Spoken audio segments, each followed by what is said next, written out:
Don't come into my restaurant in those filthy work clothes.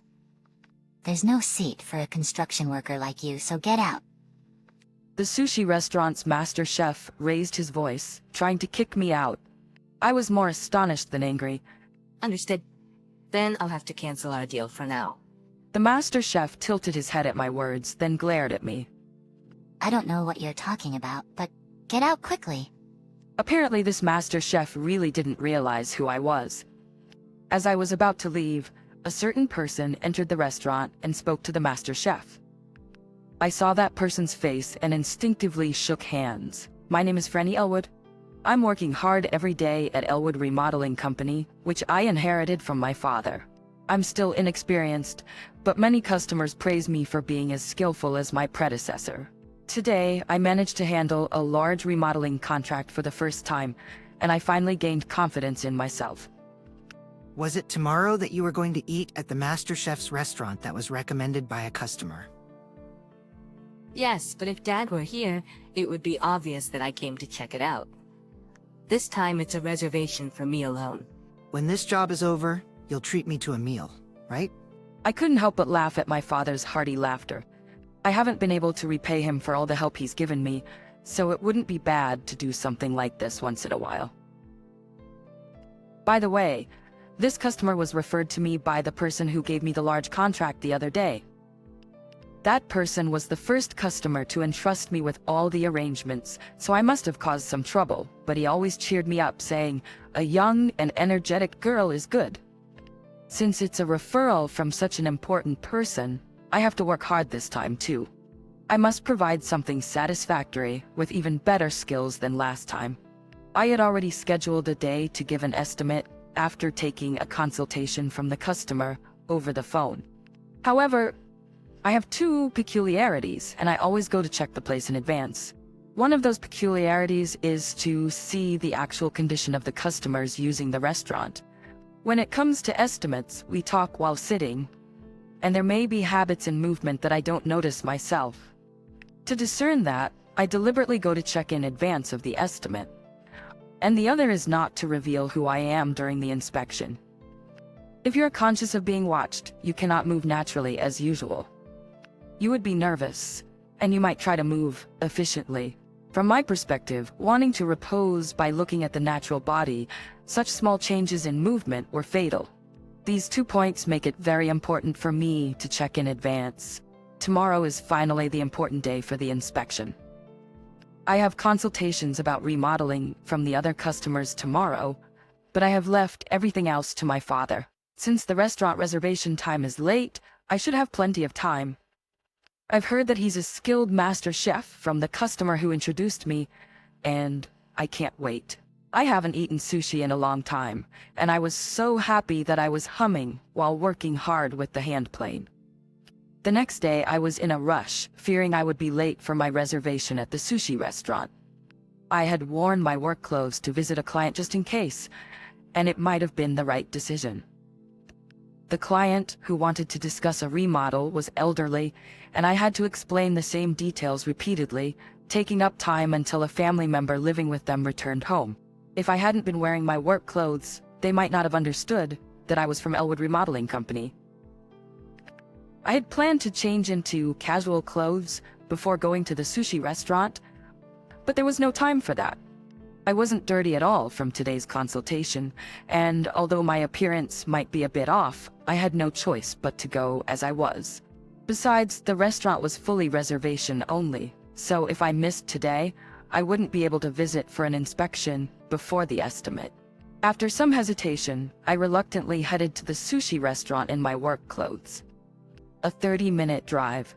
I'd barely made it on time, opening the door to the restaurant. A female staff member noticed me with the sound of the bell on the door and was about to guide me when Master Chef's loud voice echoed through the restaurant.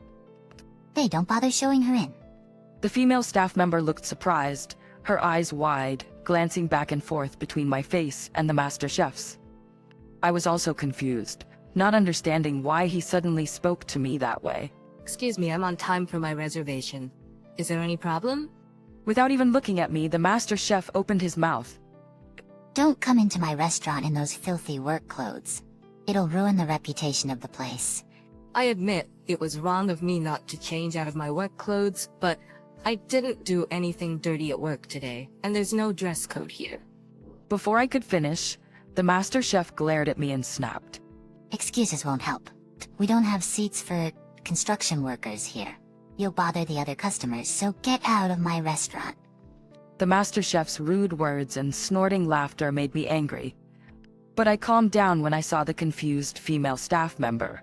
Starting a fight here would only cause trouble for the restaurant and other customers. I bowed slightly to the master chef. I understand your feelings. Then I'll have to cancel our deal for now. The master chef tilted his head, perhaps not understanding my words. He must be quite unintelligent, looking down on customers based on their profession.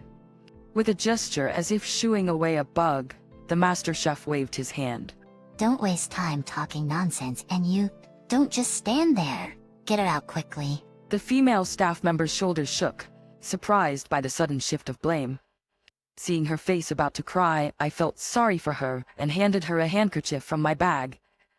From what I could see, the master chef's intimidating behavior might be a daily occurrence.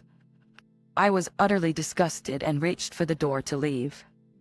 Sorry, dear customers. I apologize for letting an unpleasant pest into your sight and ruining your mood. The pest control is over, so now please enjoy yourselves. My anger reached its peak at the master chef's triumphant laughter, and I turned around to face him when I heard a voice from behind. Oh, you are? I turned to find Marginson, the first client I had ever handled.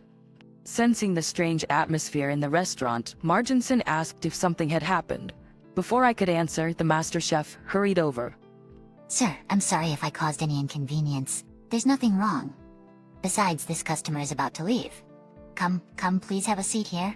Wait, is Marginson your mentor, Master Chef? I was surprised when the master chef referred to Marginson as his mentor. Marginson nodded affirmatively to my question. Yes, that's right. This guy was incredibly slow to learn. It took a lot of effort to make him competent. Well, now he's running his own restaurant. My proud protege. Marginson laughed, and the master chef joined in with a forced smile. It seemed that Marginson was unaware of the master chef's true nature. While he acted humbly towards his master, Marginson, it appeared that the sense of liberation from becoming independent had led him to adopt a careless attitude towards his customers. By the way, I'm the one who introduced her to your shop. Thanks to your remodeling, our work efficiency has improved significantly, and we're getting more compliments from customers about the beautiful counter. Thanks for the great work. Thanks for the great work. Marginson takes my hand and shakes it, expressing his gratitude. Marginson takes my hand and shakes it, expressing his gratitude. I shake Marginson's hand back, feeling a bit shy. The master chef watches us with a pale face. Wait a minute, who is this girl? The master chef's words made Marginson frown. What do you mean by this girl? This person has helped me a lot. Didn't I just introduce you to this shop the other day? Isn't that why you came here today for a meeting? About that, as of now, I have no dealings with this shop. Wait, why? Marginson is shocked by my words and raises his voice.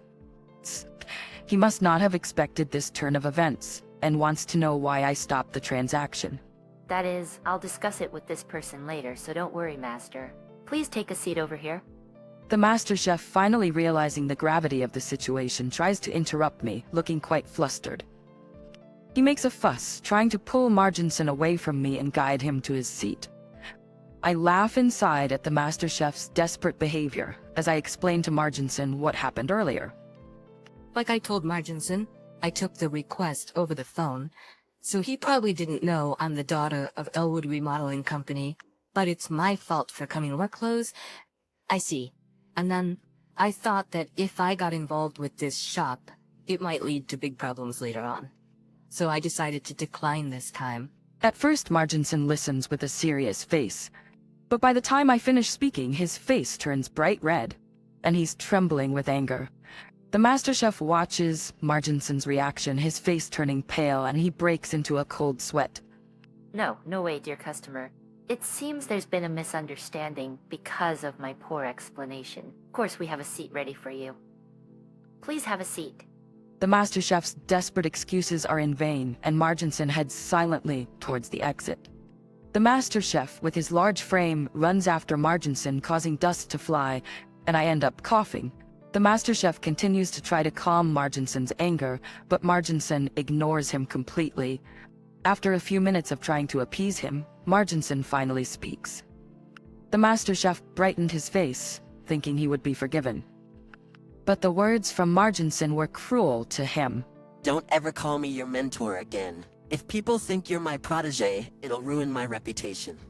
I introduced you to someone special who helped me because you were struggling with changing the interior of your shop. Now I feel humiliated and terrible. With a cold expression, Marginson spoke, and the master chef seemed to freeze. His movements completely stopped. With a cold expression, Marginson spoke, and the master chef seemed to freeze. His movements completely stopped. He had been desperately apologizing, but of course, Marginson wouldn't forgive. Pushing aside the master chef who was blocking the door, Marginson left the shop. I didn't want to stay any longer, so I followed Marginson. On my way out, I let out the words I had been holding back. You only apologized to Marginson and never said sorry to me. You even acted like I misunderstood everything on my own. Instead of changing the interior of the shop, you should fix your personality first. My final words left the master chef utterly dejected, and he collapsed to his knees. I handed a little money to the female waitress as an apology for the commotion, and finally left the shop. I had planned to indulge myself at the restaurant today, but my mood was ruined. So I decided to eat a lot at a cheaper place.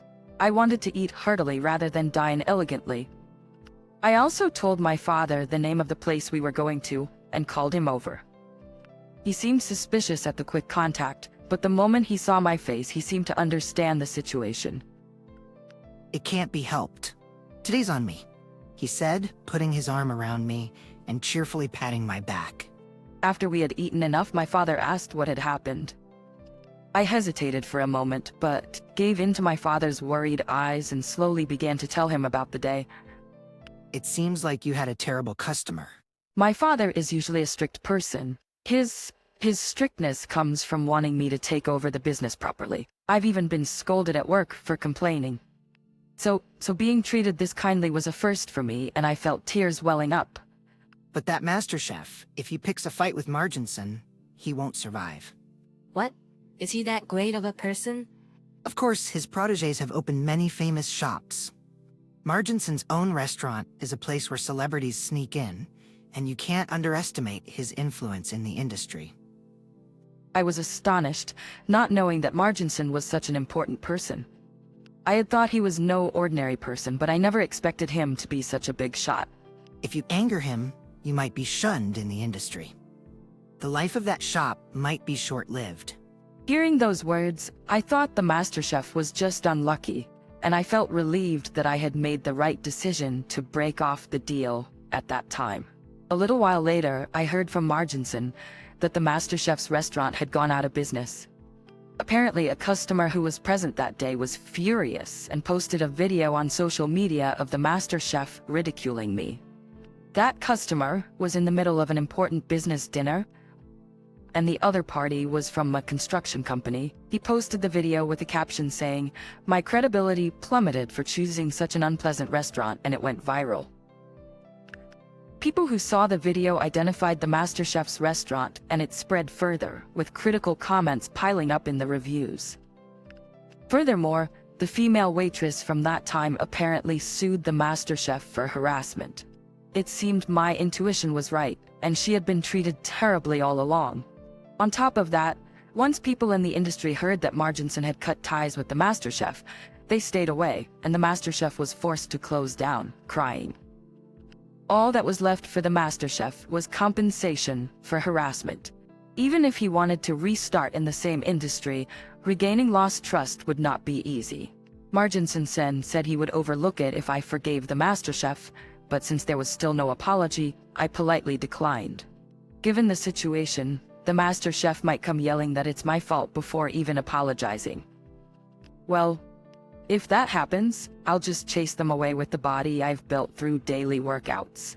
As for me, since the work clothes I wore that day had the name of my shop on them, I received a series of consultation calls.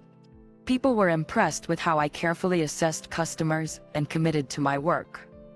While the MasterChef was driven to ruin, that video turned out to be a blessing for me. Thanks to the video, my schedule is booked for several months ahead. With the increased income from the additional requests, I plan to take my father out for a meal this time.